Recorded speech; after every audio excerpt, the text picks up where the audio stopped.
So ಕೆಲವೊಬ್ರು ಹೇಳ್ತಾ ಇರ್ತಾರೆ ಡಿಮೋಟಿವ್ ಮಾಡಕ್ಕೆ, ಇದೆಲ್ಲ ಆಗಲ್ಲ ಸುಮ್ನೆ ಯಾಕೆ ಮಾಡ್ತೀಯ ನಿಲ್ಸ್ಬಿಡು ಅಂತ ಹೇಳಿ. ಅದಕ್ಕೆಲ್ಲ ತಲೆ ಕೆಡ್ಸ್ಕೊಳ್ಳೋದಕ್ಕೆ ಹೋಗ್ಬಿಡಿ.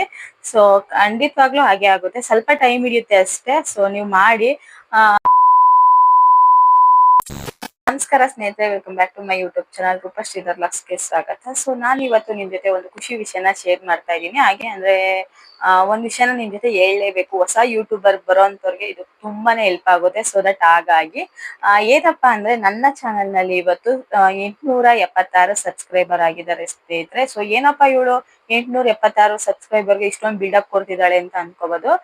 ಯೂಟ್ಯೂಬ್ ಮಾಡೋಂತವ್ರಿಗೆ ಗೊತ್ತಿರುತ್ತೆ. ಸೊ ಒಂದೊಂದು ಸಬ್ಸ್ಕ್ರೈಬರ್ ಕೂಡ ತುಂಬಾನೇ ಇಂಪಾರ್ಟೆಂಟ್ ಆಗುತ್ತೆ. ಸೊ ಹಾಗಾಗಿ ಇಷ್ಟೊಂದು ಖುಷಿ ಪಡ್ತಾ ಇರೋಂಥದ್ದು. ಸೊ ಯಾವುದೇ ಒಂದು ನಂಬರ್ ಶುರು ಆಗ್ಬೇಕು ಅಂದ್ರೆ 0 ಇಂದಾನೇ ಶುರು ಆಗುವಂತದ್ದು. ಸೊ 0 ಇಂದ ಶುರು ಆಗಿ ಇವತ್ತು 876 ಸಬ್ಸ್ಕ್ರೈಬರ್ ಬಂದ್ ನಿಂತಿದೆ ಸ್ನೇಹಿತರೆ. ಸೊ ಇದೆಲ್ಲ ಸಾಧ್ಯ ಆಗಿತ್ತು ನಿಮ್ಮಿಂದಾನೆ.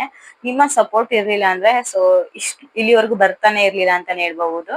ಸೊ ತುಂಬಾ ಖುಷಿ ಇದೆ, ಹಾಗಾಗಿ ಇದನ್ನ ನಿಮ್ ಜೊತೆ ಶೇರ್ ಮಾಡ್ಬೇಕಿತ್ತು. ಇನ್ನೊಂದ್ ವಿಷಯ ಏನಂದ್ರೆ, ನಾವು ಚಾನಲ್ ನ ಶುರು ಮಾಡಿದ್ಮೇಲೆ ಯೂಟ್ಯೂಬ್ ಶುರು ಮಾಡಿದ್ಮೇಲೆ ಒಂದು ರೂಲ್ಸ್ ಇರುತ್ತೆ ಸ್ನೇಹಿತರೆ. ಸೊ 365 ದಿನದೊಳಗಡೆ ನಾವು 1000 ಸಬ್ಸ್ಕ್ರೈಬರ್ ನ ಕಂಪ್ಲೀಟ್ ಮಾಡ್ಬೇಕು, ಹಾಗೆ 4000 ವಾಚ್ ಅವರ್ ಕಂಪ್ಲೀಟ್ ಮಾಡ್ಬೇಕು ಅನ್ನೋದು ರೂಲ್ಸ್. ಸೊ ಇನ್ನೊಂದು ಆಪ್ಷನ್ಸ್ ಇರುತ್ತೆ. 10 ಮಿಲಿಯನ್ಸ್ ವ್ಯೂಸ್ ಶಾರ್ಟ್ಸ್, ಹಾಗೆ 3000 ವಾಚ್ ಅವರ್ ಕಂಪ್ಲೀಟ್ ಆಗಿರ್ಬೇಕು. ಸೊ ನೀವು ಶಾರ್ಟ್ ವಿಡಿಯೋ ಹಾಕಿ ಕಂಪ್ಲೀಟ್ ಮಾಡ್ತೀನಿ ಅಂದ್ರೆ ಈ ಆಪ್ಷನ್ಸ್ ಇರುತ್ತೆ. ಸಾಮಾನ್ಯವಾಗಿ ಎಲ್ಲರೂ ಕೂಡ ಸೆಲೆಕ್ಟ್ ಮಾಡ್ಕೊಳ್ಳೋದು 1000 ಸಬ್ಸ್ಕ್ರೈಬರ್ ಹಾಗೆ 4000 ವಾಚ್ ಅವರ್ ನ ಸೆಲೆಕ್ಟ್ ಮಾಡ್ಕೊತಾರೆ. ನಾನು ಕೂಡ ಇದನ್ನೇ ಸೆಲೆಕ್ಟ್ ಮಾಡ್ಕೊಂಡಿರೋದು. ಲಾಂಗ್ಸ್ ವಿಡಿಯೋಸ್ ಹಾಕ್ತೀನಿ, ಹಾಗೆ ಶಾರ್ಟ್ ವಿಡಿಯೋ ಕೂಡ ಹಾಕ್ತೀನಿ. ಶಾರ್ಟ್ ವಿಡಿಯೋ ಏನಕ್ಕೆ ಹಾಕ್ತೀನಿ ಅಂದ್ರೆ ಅದರಿಂದ ಸಬ್ಸ್ಕ್ರೈಬ್ ಇನ್ಕ್ರೀಸ್ ಆಗುತ್ತೆ. ಸೊ ದಟ್ ಹಾಗಾಗಿ ಲಾಂಗ್ ವಿಡಿಯೋ ಏನಕ್ಕೆ ಹಾಕ್ತೀನಿ ಅಂದ್ರೆ ವಾಚ್ ಅವರ್ ಕಂಪ್ಲೀಟ್ ಆಗುತ್ತೆ. ಆ ರೀತಿ ನಾವು ಸೆಲೆಕ್ಟ್ ಮಾಡ್ಕೊಂಡು ಮಾಡ್ಬೇಕಾಗುತ್ತೆ.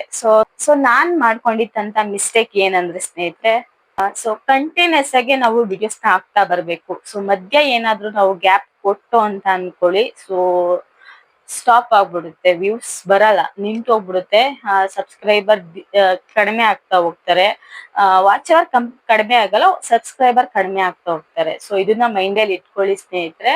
ಡೈಲಿ ವಿಡಿಯೋಸ್ ನ ಹಾಕ್ಬೇಕು. ಸೊ ನಾನೇನ್ ಮಾಡ್ತಾ ಇದ್ದೆ, ಮಕ್ಳಿಗೆ ಹುಷಾರಾಗ್ತಿರ್ಲಿಲ್ಲ, ನನಗೆ ಹುಷಾರಾಗ್ತಿರ್ಲಿಲ್ಲ. ಸ್ವಲ್ಪ ಟೈಮ್ ತಗೊಂಡು ನಾನು ತಿಂಗ್ಳಾರ್ ಗಂಟೆ ನಾನು ಒಂದ್ ವಾರ ಗ್ಯಾಪ್ ಕೊಡೋದು, ಒಂದ್ ತಿಂಗಳು ವಿಡಿಯೋಸೇ ಆಗ್ತಿರ್ಲಿಲ್ಲ, 20 ದಿನ ವಿಡಿಯೋ ಆಗ್ತಿರ್ಲಿಲ್ಲ, ಮಧ್ಯ ಒಂದು ವಿಡಿಯೋ ಹಾಕೋದು, ಈ ರೀತಿ ಮಾಡ್ಕೊಳ್ತಾ ಬಂದೆ. ಸೊ ಸಡನ್ ಆಗಿ ನನ್ನ ಚಾನಲ್ ಸ್ಟಾಪ್ ಆಗೋದಕ್ಕೆ ಶುರು ಆಗುತ್ತೆ. ಇವಾಗ ನೀವು ನೋಡ್ತಾ ಇರ್ಬೋದು, ಸ್ಟಾರ್ಟಿಂಗ್ ಎಲ್ಲ 300-400 ವ್ಯೂಸ್ ಇರ್ತಿತ್ತು. ಸೊ ಈಗ ಕಡಿಮೆ ಆಗ್ಬಿಟ್ಟಿದೆ. ಏನಕ್ಕೆ ಅಂದ್ರೆ ನಾನ್ ಮಾಡ್ಕೊಂಡಂತ ಮಿಸ್ಟೇಕ್. ಸೊ ಡೈಲಿ ವಿಡಿಯೋಸ್ ನ ನೋಡ್ತಾ ಇರೋಂತ ಆಡಿಯನ್ಸ್ಗೆ ನಾನು ಸಡನ್ ಆಗಿ ಸ್ಟಾಪ್ ಮಾಡಿದ್ರೆ ಅವ್ರಿಗೆ ಏನ್ ಗೊತ್ತಾಗುತ್ತೆ ಹೇಳಿ. ಸೊ ಇವಾಗ ನಾನು ವಿಡಿಯೋಸ್ ಹಾಕಿದ್ರು ಕೂಡ ಅವ್ರ ನೋಟಿಫಿಕೇಶನ್ ಹೋಗಿರೋದಿಲ್ಲ, ಯಾಕಂದ್ರೆ ಬೇರೆ ಚಾನಲ್ಗಳನ್ನ ಅವರು ವಿಸಿಟ್ ಮಾಡ್ತಾ ಇರ್ತಾರಲ್ಲ. ಸೊ ದಟ್ ಹಾಗಾಗಿ ದಯವಿಟ್ಟು ಯಾರು ಆ ತಪ್ಪನ್ನ ಮಾಡ್ಕೊಳ್ಳೋದಕ್ಕೆ ಹೋಗ್ಬಿಡಿ. ಹೊಸ ಯೂಟ್ಯೂಬರ್ ಯಾರಾದ್ರೂ ಇದ್ರೆ, ಸೊ ನೀವು ಚಾನಲ್ ನ ಶುರು ಮಾಡಿದಾಗ ಒಂದು ವಿಡಿಯೋ ಹಾಕ್ತಿರಲ್ಲ, ಚಾನಲ್ ಶುರು ಮಾಡಿದ್ದು ಲೆಕ್ಕಕ್ಕೆ ಬರಲ್ಲ. ಸೊ ಫಸ್ಟ್ ವಿಡಿಯೋ ಯಾವತ್ತು ನೀವು ಅಪ್ಲೋಡ್ ಮಾಡ್ತೀರಾ ಅಲ್ಲಿಂದ 365 ದಿನ ಲೆಕ್ಕ ಸಿಗುತ್ತೆ ಸ್ನೇಹಿತರೆ. ಅಲ್ಲಿಂದ ಈಚೆಗೆ ನೀವು ವಿಡಿಯೋಸ್ ನ ಹಾಕ್ತಾ ಬನ್ನಿ. 3 ದಿನ ಗ್ಯಾಪ್ ಕೊಟ್ರು ಪರವಾಗಿಲ್ಲ, ವಿಡಿಯೋ ಹಾಕ್ತಿದ್ರೆ ಅದೇ ಕಂಟಿನ್ಯೂಸ್ ಆಗಿ ವಿಡಿಯೋನ ಹಾಕ್ತಾ ಬನ್ನಿ. ಒಂದು ಸಲ ಮೋನೋ ಆನ್ ಆದ್ರೆ ಸೊ ಆಮೇಲೆ ನೀವು ತಿಂಗ್ಳಾರ್ ಗಂಟೆ ನೀವು ಗ್ಯಾಪ್ ತಗೊಂಡ್ರು ನಡೆಯುತ್ತೆ. ಸೊ ಮೊನೆಟೈಸೇಷನ್ ಆನ್ ಆಗೋದು ತುಂಬಾ ಅಂದ್ರೆ ತುಂಬಾನೇ ಮುಖ್ಯ. ನಾವೇನು ಇವಾಗ ಸಬ್ಸ್ಕ್ರೈಬ್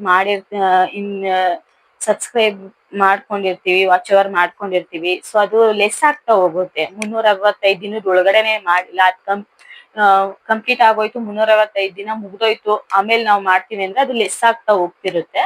ಹಾಗಾಗಿ ನಾನು ಹೇಳೋದಿಷ್ಟೇ, ಅಷ್ಟ್ರೊಳಗಡೆನೆ ನೀವು ಮಾಡ್ಕೊಳ್ತಾ ಬನ್ನಿ. ನಾನ್ ಮಾಡ್ಕೊಂಡಂತ ಮಿಸ್ಟೇಕ್ ನೀವು ಮಾಡ್ಕೊಳ್ಳೋದಕ್ಕೆ ಹೋಗ್ಬೇಡಿ ಸ್ನೇಹಿತರೆ. ಸೊ ಹಾಗಾಗಿ 876 ಸಬ್ಸ್ಕ್ರೈಬರ್ ಆಗಿದ್ದಾರೆ ಸ್ನೇಹಿತರೆ. ಇದೆಲ್ಲಕ್ಕೂ ಕಾರಣ ನೀವೇ. So thank you so much ಎಲ್ಲರೂ, ಪ್ರತಿಯೊಬ್ರು ಸಬ್ಸ್ಕ್ರೈಬ್ ಮಾಡ್ಕೊಂಡ್ರು ವಿಡಿಯೋ ನೋಡ್ತಾ ಇರೋದಕ್ಕೆ. ಇದೇ ರೀತಿ ಇನ್ನೊಂದ್ ಸ್ವಲ್ಪ ಸಪೋರ್ಟ್ ಮಾಡಿ. ಇನ್ನೇನು 1000 ಸಬ್ಸ್ಕ್ರೈಬರ್ ಹತ್ರದಲ್ಲಿ ಇದ್ದೀವಿ, ಆದಷ್ಟು ಬೇಗ 1000 ಸಬ್ಸ್ಕ್ರೈಬರ್ ಆಗ್ಲಿ, ಅದಕ್ಕೆಲ್ಲ ನೀವು ಸಪೋರ್ಟ್ ಮಾಡಿ ಅಂತ ಕೇಳ್ಕೊಳ್ತೀನಿ. ಒಂದೊಂದ್ ಸಬ್ಸ್ಕ್ರೈಬರ್ ಆದಷ್ಟು ನಮ್ಗೆ ಮೋಟಿವೇಟ್ ಅನ್ನೋದು ಆಗ್ತಾ ಇರತ್ತೆ. ಸೊ ಸಬ್ಸ್ಕ್ರೈಬರ್ ಆಗ್ತಿದ್ದಾರೆ, ನಾನು ನಾಳೆ ಹೊಸ ವಿಡಿಯೋ ಹಾಕ್ಬೇಕು ಅಂತ ಹೇಳಿ ನಮ್ಗೆ ಒಂದು ಉತ್ಸಾಹ ಅನ್ನೋದು ಬರುತ್ತೆ. ಸೊ ಹಾಗಾಗಿ ನಮಗ್ ನಾವೇ ಮೋಟಿವ್ ಆಗ್ತೀವಿ. ಈ ಒಂದು ಖುಷಿ ವಿಷಯನ ನಿಮ್ ಜೊತೆ ಶೇರ್ ಮಾಡ್ಬೇಕಿತ್ತು ಸ್ನೇಹಿತರೆ. ಸೊ ಪ್ರತಿಯೊಬ್ರಿಗೂ ಕೂಡ ಥ್ಯಾಂಕ್ ಯು ಸೋ ಮಚ್. ಇದೇ ರೀತಿ ವಿಡಿಯೋನ ನೋಡ್ತಾ ಇರಿ. 100 ಸಬ್ಸ್ಕ್ರೈಬರ್ ಆದ್ರೂ ಕೂಡ ನಾವು ತುಂಬಾನೇ ಖುಷಿ ಪಡ್ತೀವಿ. ಅದು ಹೊಸ ಯೂಟ್ಯೂಬರ್ಗೆ ಗೊತ್ತಿರುತ್ತೆ ಅದೆಷ್ಟು ಮುಖ್ಯ ಅಂತ ಹೇಳಿ. ಸೊ ಡಿಮೋಟಿವ್ ಮಾಡೋಂಥವ್ರು ತುಂಬಾ ಜನ ಇರ್ತಾರೆ. ನೀವು ಅದಕ್ಕೆಲ್ಲ ತಲೆ ಕೆಡ್ಸ್ಕೊಳ್ಳೋದಕ್ಕೆ ಹೋಗ್ಬೇಡಿ. ಸೊ ಕೆಲವೊಬ್ರು ಹೇಳ್ತಾ ಇರ್ತಾರೆ ಡಿಮೋಟಿವ್ ಮಾಡಕ್ಕೆ ಇದೆಲ್ಲ ಆಗಲ್ಲ, ಸುಮ್ನೆ ಯಾಕೆ ಮಾಡ್ತೀಯ ನಿಲ್ಸ್ಬಿಡು ಅಂತ ಹೇಳಿ. ಅದಕ್ಕೆಲ್ಲ ತಲೆ ಕೆಡ್ಸ್ಕೊಳ್ಳೋದಕ್ಕೆ ಹೋಗ್ಬೇಡಿ. ಸೊ ಖಂಡಿತವಾಗ್ಲೂ ಹಾಗೆ ಆಗುತ್ತೆ, ಸ್ವಲ್ಪ ಟೈಮ್ ಹಿಡಿಯುತ್ತೆ ಅಷ್ಟೇ. ಸೊ ನೀವು ಮಾಡಿ. ಫೇಮಸ್ ಇರೋರು ಒಂದ್ ವಿಡಿಯೋ ಹಾಕಿದ್ರೆ ವೈರಲ್ ಆಗ್ಬಿಡುತ್ತೆ. ಸೊ ನಾವು ಡೈಲಿ ಲಾಗ್ಸ್ ಮಾಡ್ಕೊಂಡು ವಿಡಿಯೋಸ್ ಹಾಕ್ತಾ ವೈರಲ್ ಮಾಡ್ಕೊಬೇಕಷ್ಟೇ ವಿಡಿಯೋನ. ಶುರು ಮಾಡಿದ್ಮೇಲೆ ನಿಲ್ಸ್ಬಾರ್ದು. ಖಂಡಿತವಾಗ್ಲೂ ಇವತ್ತಲ್ಲ ನಾಳೆ ಸಕ್ಸಸ್ ಅನ್ನೋದು ಸಿಕ್ಕೇ ಸಿಗುತ್ತೆ. ಸ್ವಲ್ಪ ಸಮಯ ತಕ್ಕೋಬಹುದಷ್ಟೇ, ಆದ್ರೆ ಖಂಡಿತವಾಗ್ಲೂ ಆಗುತ್ತೆ. ಸೊ ಹೊಸ ಯೂಟ್ಯೂಬರ್ಗೆ ನಾನು ಹೇಳುವಂತ ಒಂದು ಟಿಪ್ಸ್ ಇದು. ಡೈಲಿ ವಿಡಿಯೋಸ್ನ ಹಾಕ್ತಾ ಬನ್ನಿ. ಒಂದು ಶಾರ್ಟ್ ವಿಡಿಯೋ ಹಾಕಿ, ಒಂದು ಲಾಂಗ್ ವಿಡಿಯೋನ ಹಾಕಿ. ಖಂಡಿತವಾಗ್ಲೂ 365 ದಿನದೊಳಗಡೆ ನಾವು ಏನಿದೆ ವಾಚ್ ಅವರು ಮತ್ತೆ 1000 ಸಬ್ಸ್ಕ್ರೈಬರ್ ಅದು ಖಂಡಿತವಾಗ್ಲೂ ಕಂಪ್ಲೀಟ್ ಮಾಡಬಹುದು ಸ್ನೇಹಿತರೆ. ಹಾಗಾಗಿ ಈ ಒಂದು ವಿಡಿಯೋ ನೋಡಿದ್ದಕ್ಕೆ ಥ್ಯಾಂಕ್ ಯು ಸೋ ಮಚ್. ಇದೇ ರೀತಿ ವಿಡಿಯೋ ನೋಡಿ ಸಪೋರ್ಟ್ ಮಾಡಿ. ಈ ಖುಷಿ ವಿಷಯ ನಿಮ್ಗೆ ಇಷ್ಟ ಆಯ್ತು ಅಂತ ಅನ್ಕೊಳ್ತೇನೆ. ನಾನ್ ಕೊಟ್ಟಂತ ಮಾಹಿತಿ ಇಷ್ಟ ಆಗಿದ್ರೆ ಲೈಕ್ ಮಾಡೋದನ್ನ ಮರಿಬೇಡಿ. ಮತ್ತಷ್ಟು ವಿಡಿಯೋಗಾಗಿ ಸಬ್ಸ್ಕ್ರೈಬ್ ಮಾಡ್ಕೊಳ್ಳಿ. ಥ್ಯಾಂಕ್ ಯು ಸೋ ಮಚ್ ಸ್ನೇಹಿತರೆ.